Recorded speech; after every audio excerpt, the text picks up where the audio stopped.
कुछ मत करो। कलिकाल में, कलियुग में अगर शिव को पाना है तो पार्थिव शिवलिंग का निर्माण कर लो और एक लोटा जल शिव को चढ़ाना प्रारंभ कर दो। शिव प्रकट। इससे सुंदर और क्या हो सकता है? इससे सरल और क्या हो सकता है? इससे सुंदर और क्या रीत हो सकती है? दुनिया की सबसे सरल पूजन अगर किसी 33 कोटि देवता में से किसी की होती है तो केवल देव अधिदेव महादेव की होती है। सबसे सरल।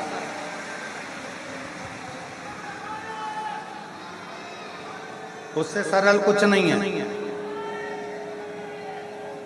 अगर भगवान लड्डू गोपाल जी आपके यहाँ विराजमान है, भगवान राम जी आपके यहाँ विराजमान है, भगवान कृष्ण आपके यहाँ विराजमान है, माँ जगत जननी दुर्गा भवानी आपके यहाँ विराजमान है, दत्त भगवान आपके यहाँ विराजमान है, 33 कोटि देवता आपके यहाँ विराजमान है, तो उनको वस्त्र भी पहनाना पड़ेगा, उनको रोज भोजन भी कराना पड़ेगा, उनको रोज मिश्री का भोग भी लगाना पड़ेगा, उनको रोज प्रतिदिन श्रृंगार भी करना पड़ेगा, उनको रोज फूल माला से श्रृंगारित भी करना पड़ेगा। पर केवल एक 33 कोटि देवता में देव अधिदेव ऐसे हैं जिनको घर में लाकर आपने शिवलिंग के रूप में विराजमान कर दिया। अगर 2-4 महीने में भी अगर आपने एक बार जल चढ़ा दिया तो भी शंकर भगवान करुणा की बरसात करते ही रहे। बेटा भूल सकता है बाप को, बच्चे भूल सकते हैं अपनी माँ को, बच्चे भूल सकते हैं अपने पिता को, पर पिता और माँ अपनी औलाद को कभी नहीं भूलते, चाहे बेटा और बेटी कैसे। वो पिता है, जगत का बाप है, वो भूलता नहीं, करुणा करता है, कृपा करता है और कृपा की बरसात करता है।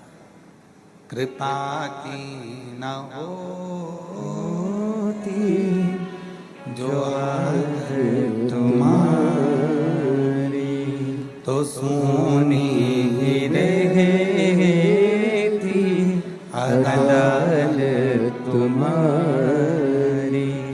गरीबों के दिल में जो जगह तुम न पाते तो किस दिल में होगी इबादत तुम्हारी। कृपा की न होती जो आदत तुम्हारी तो सोनी ही रहेगी अदालत तुम्हारी। अगर वो कृपा नहीं करता तो ये कथा तो ऑनलाइन चल रही है।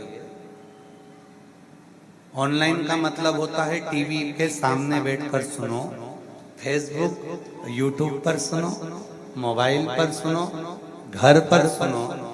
अगर वो कृपा ना करता तो तुम ऑनलाइन में भी ऑफलाइन आते क्या? आए हो, पहुंच गए हो तो तेरे मंदिर में आना मेरा काम है और मेरी बिगड़ी बनाना तेरा काम। आ गए हो तो उसने कृपा की। वो देता नहीं तो तुम आते नहीं, और आज फिर आए हो, फिर देगा और फिर आओ।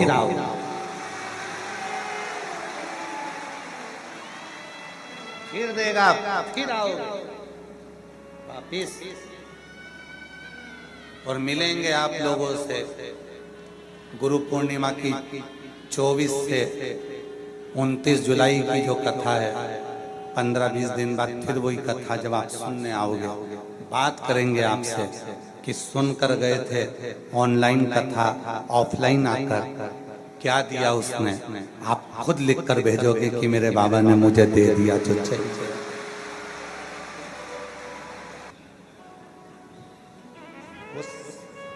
देता है तभी लोग आते हैं, वो देता नहीं तो कोई आता ही नहीं।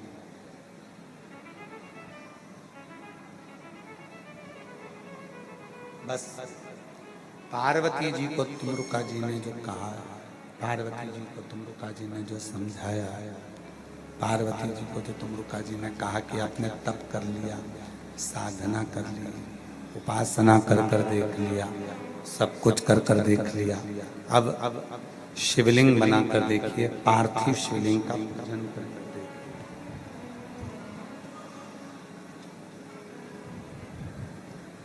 अब पार्थिव शिवलिंग का पूजन करो, पार्थिव शिवलिंग का निर्माण करो, पूजन करो, साधना करो।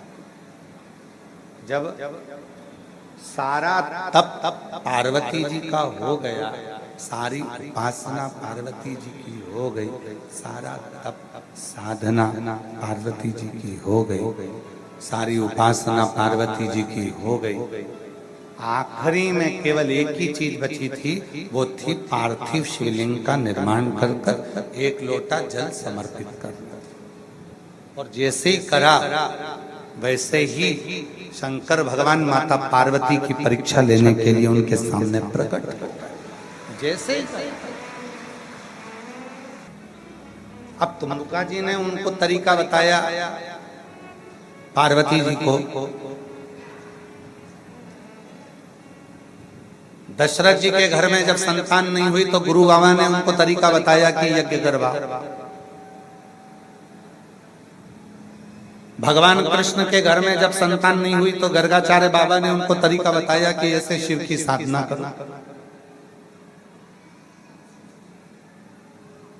दुनिया के लोग क्या कहते हैं, सियोर वाला गुरुजी तो ना जाने कहां का टोना टोटका बताता रहता है, उपाय बताता रहता है। टोटका किसको कहते हैं कि सियोर वाला बाबा कह दे कि नींबू लाओ, सिर पे से उतारो, काट के फेंकिया, उसको टोना कहते, उसको टोटका कहते। कहीं चौकी लगा कर बैठ जाए और कोई विद्या कर दे, उसको टोना टोटका कहते। उपाय तो दशरथ जी ने भी अपने गुरुजी से पूछा था कि मेरे घर में 3 पत्नियां हैं और तीनों की औलाद नहीं है, कोई उपाय बताओ। तब उपाय बताया गया। भगवान कृष्ण के यहाँ जब संतान नहीं हुई तो उन्होंने गर्गाचार्य बाबा से पूछा कि मेरे घर में 16,108 रानियां हैं, कोई उपाय बताओ। तब उपाय बताया गया। शिव महापुराण की कथा आपकी समस्या का उपाय बता देती है, और वो उपाय जब आप करते हो तो अपने मंजिल तक पहुंच जाते। और एक उपाय सबको दिया शिव जी ने, तुमरुका जी ने वो उपाय सबको दिया, एक लोटा जल सारी समस्या। वो ऐसा उपाय तुमरुका जी ने बता दिया पार्वती जी को, शिव मिल गए। ऐसा उपाय बताया तुमरुका जी ने चंचुला को, अखंड सौभाग्यवती हो गई। ऐसा उपाय बताया तुमरुका जी ने देवऋषि नारद के भांजे पर्वत मुनि को कि उनको शिव का दर्शन हो गया। पर्वत मुनि जो देवऋषि नारद के भांजे हैं, देवऋषि नारद की बहन के पुत्र हैं, और वो पर्वत मुनि सब दूर भटक लिए पर उनको शंकर का दर्शन नहीं हुआ था। भगवान विष्णु का वैकुंठ में दर्शन हो गया था, ब्रह्मा जी का ब्रह्मलोक में दर्शन हो गया था, गौलोक धाम में भगवान कृष्ण का दर्शन हो गया था, इंद्रलोक में इंद्र का दर्शन हो गया था, सब जगह दर्शन कर लिए थे, परंतु बस केवल हर जगह पर दर्शन हो गया था, बस केवल एक भगवान शिव का दर्शन, भगवान शंकर का दर्शन पर्वत मुनि को नहीं हुआ। पर्वत केवल एक शिव का दर्शन वैकुंठ अधिपति का हो गया, ब्रह्मा जी का हो गया, इंद्र का हो गया, गरुण वरुण का हो गया, पर पर्वत मुनि को शिव का दर्शन। पर्वत मुनि ने बहुत तप किया, घोर तप किया, तप करने के बाद भी, घोर तप करने के बाद भी उनको भगवान शंकर का दर्शन, शिव का दर्शन, भगवान शंकर का दर्शन। घोर तप करा तो भी शिव का दर्शन नहीं कर पाया, भगवान शंकर का दर्शन। कहते हैं विष्णु पुराण में और नारद पुराण में पर्वत मुनि का चरित्र आता है और नारद पुराण कहती है कि पर्वत मुनि ने 5000 वर्ष तक शिव का केवल दर्शन करने के लिए घोर तप कर लिया था, तो भी दर्शन। ए मेरी जीजियों और मेरे जितने जीजा बैठे हैं, मेरी बेटियां, मेरे बेटा, मेरे बुजुर्ग माँ बाप जितने बैठे हैं, अपने मायके में अपने बाप के घर में बैठकर आप कथा सुन रही हैं, ध्यान रखना पर्वत मुनि के चरित्र को, पर्वत मुनि के संवाद को, कि पर्वत मुनि ने शंभु शंभु शंभु पर्वत मुनि के चरित्र का स्मरण करिएगा। नारद पुराण कहती है घोर तप 5000 वर्ष का देव ऋषि नारद के कहने पर पर्वत मुनि ने कर दिया, पर शिव नहीं मिले। अंत में हार गए पर्वत मुनि की, शंकर कैसे मिलेंगे। तब पर्वत मुनि मौन होकर बैठे थे। देव ऋषि नारद पर्वत मुनि को लेकर पहुंच गए तुमरुका जी के पास में। तुमरुका जी से कहा ये मेरा भांजा है, इसको शिव का दर्शन करना है, शंकर का दर्शन नहीं मिल रहा है। 1000 वर्ष तप कर लिया, शिव का दर्शन नहीं हो रहा, शिव का दर्शन नहीं मिल रहा, शंकर का दर्शन प्राप्त नहीं हो रहा। तब तुमरुका जी ने कहा कि एक काम करो, एकांत में बैठो, मिट्टी का पार्थिव शिवलिंग बनाओ, एक लोटा जल चढ़ाओ, पत्तियां तोड़ो वृक्ष की, शिव पर समर्पित कर दो। पर्वत मुनि ने कहा मैंने भोजन त्याग दिया, अन्न त्याग दिया, जल त्याग दिया, सब कुछ त्याग दिया। 5000 वर्ष तक मैं जंगल में बैठकर मेरे शरीर के रोम छिद्रों में मैंने एक एक रोम छिद्र में रज जम गई, मट्टी जम गई, पर शिव नहीं मिले। और तुम कह रहे हो कि केवल पार्थिव शिवलिंग बना लो और पत्तियां तोड़कर वृक्ष की शिव पर चढ़ाकर एक लोटा जल समर्पित कर दो और शिव मिल जाएंगे।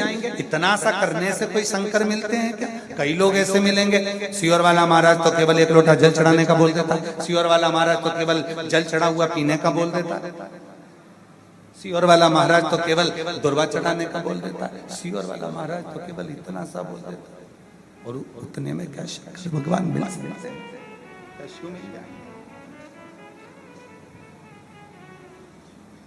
क्या इतने में शंकर की प्राप्ति हो सकती? क्यों नहीं?